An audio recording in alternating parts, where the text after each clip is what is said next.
আসসালামু আলাইকুম ওয়া রাহমাতুল্লাহি ওয়া বারাকাতুহু নাহমাদুহু ওয়া নুসাল্লি আলা রাসূলিহিল কারীম আম্মা বা'দ।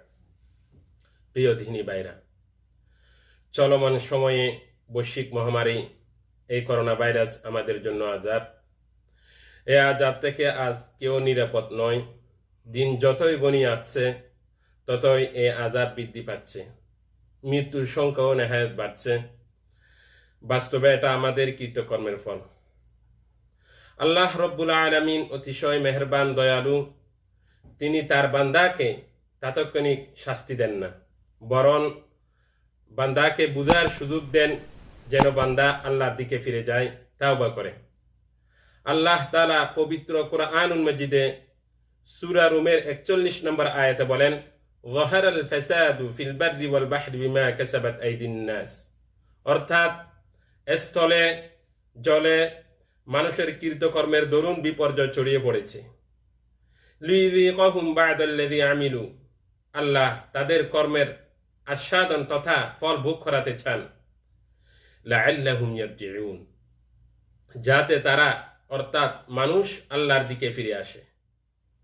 মানুষ যখন আল্লাহর বিধিবিধান লঙ্ঘন করে পাপ করতে করতে যখন পাপের সীমা ছাড়িয়ে যায়, তখনই আল্লাহর আযাব নাজিল হয়। পাপিষ্ঠ ফিরাউনকে আল্লাহ তাআলা তখনই ধরেছেন যখন তার পাপের সীমা ছাড়িয়ে গেছে। ফিরাউন নিজেই আল্লাহ বলা দাবি করেছেন, এজন্য আল্লাহ তাআলা ফিরাউনকে সমুদ্র ডুবিয়ে মেরেছেন। এভাবে পাপের কারণে আল্লাহ তাআলা বিভিন্ন জাতিকে পৃথিবীতে বিভিন্ন শাস্তি প্রদান করেছেন। প্রিয় ভাইরা, কোরআন ও হাদিসে বিভিন্ন প্রকারে গুনাহ পাপের কথা উল্লেখ আছে। আমি শুধু একটি হাদিস আপনাদের সামনে তুলে ধরব। সুনানে ইবনে মাজায় এসেছে, রাসূলুল্লাহ সাল্লাল্লাহু আলাইহি ওয়াসাল্লাম মুহাজির সাহাবীকে উদ্দেশ্য করে বলেছেন, খামসুন ইযা বিতুলিতুম বিহিন, পাঁচটি এমন কাজ আছে যদি তোমরা তাতে জড়িয়ে পড়ো তবে তোমাদের খুবই খারাপ পরিণতির সম্মুখীন হতে হবে। রাসূলুল্লাহ সাল্লাল্লাহু আলাইহি ওয়াসাল্লাম বলেন, ওয়া আউযু বিল্লাহি আন তুদরিকুহুন্না, আমি আল্লাহর কাছে আশ্রয় চাচ্ছি যেন এই কাজগুলি তোমাদের মধ্যে না ঘটে, জন্ম না নেয়। 1 নাম্বার, ব্যভিচার ছড়িয়ে পড়া। রাসূলুল্লাহ সাল্লাল্লাহু আলাইহি ওয়াসাল্লাম বলেছেন, লাম তাযহারিল ফাহিশাতু ফি কওমিন কাত্তুন হাত্তা ইউ'লিনু বিহা, অর্থাৎ ব্যভিচার যদি কোনো সম্প্রদায়ের মধ্যে ছড়িয়ে পড়ে, ইল্লা ফাশা ফীহিমুত তাউন ওয়াল আওজা আল্লাতী লাম তাকুন মাদাত ফি আসলামিহিল্লাযীনা মাদাউ, তাহলে তাদের মধ্যে এমন রোগ দেখা দেবে যা আগে ছিল না। হযরত আব্দুল্লাহ ইবনে আব্বাস রাদিয়াল্লাহু তাআলা আনহু বলেন, ওয়ালা ফাশাত জানা ফি কওমিন ইল্লা কাতুরা ফীহিমুল মাউত, ব্যভিচার যদি কোনো সম্প্রদায়ের মধ্যে ছড়িয়ে পড়ে তাহলে তাদের মধ্যে অধিক হারে মৃত্যু ঘটবে।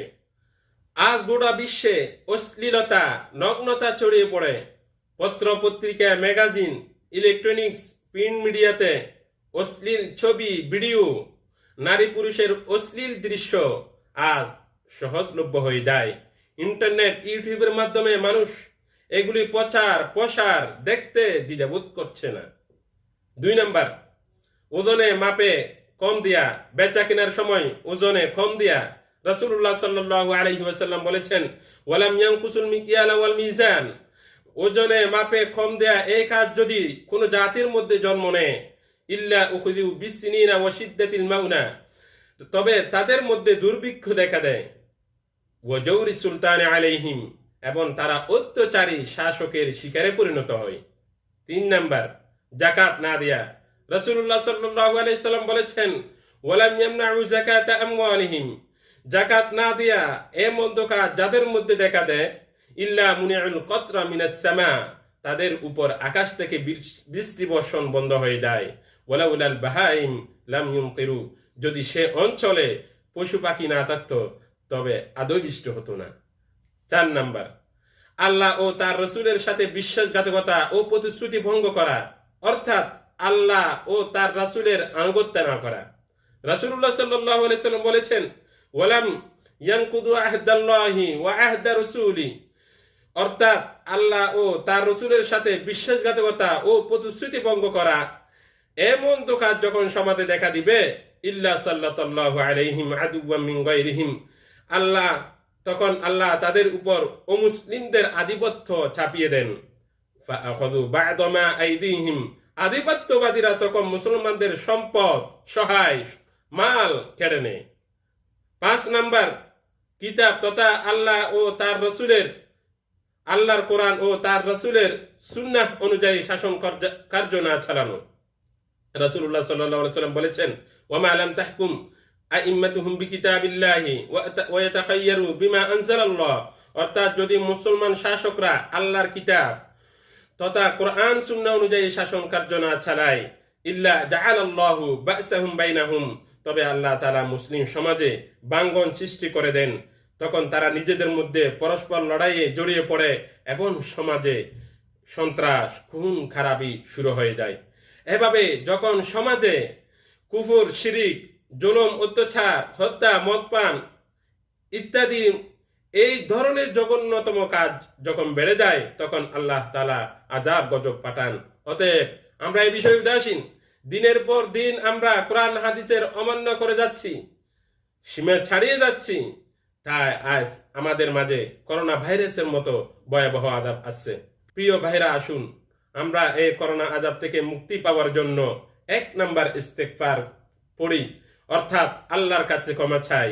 2 নাম্বার, অপরাধকৃত কাজ অর্থাৎ গুনাহ থেকে বিরত থাকি। 3 নাম্বার, আল্লাহর কাছে তওবা করি।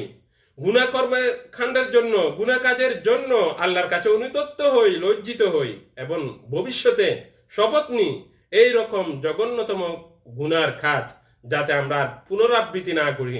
এভাবে আল্লাহর কাছে শপথ নিতে হবে। পবিত্র রমজান মাসে আল্লাহ তাআলা অবশ্যই তওবা কবুল করবে, এতে কোনো সন্দেহ নাই। 4 নাম্বার, নামাজ আদায় করি। 5 নাম্বার, বেশি বেশি দোয়া পড়ি। আবু দাউদ শরীফের হাদিস, রাসূলুল্লাহ সাল্লাল্লাহু আলাইহি সাল্লাম বলেছেন, আল্লাহুম্মা ইন্নী আউযু বিকা মিনাল বারসি ওয়াল জুনুনি ওয়াল জুযামি ওয়া সাইয়্যিল আসকাম। 6 নাম্বার, স্বাস্থ্য সুরক্ষার জন্য ডাক্তারের নির্দেশিত পরামর্শ মেনে চলি। আল্লাহ তাআলা আমাদের সবাইকে আমল করার তৌফিক দান করুক। আমিন। ওয়া আখিরু দাওয়ানা আলহামদুলিল্লাহি রাব্বিল আলামিন। আসসালামু আলাইকুম ওয়া রাহমাতুল্লাহি ওয়া বারাকাতুহু।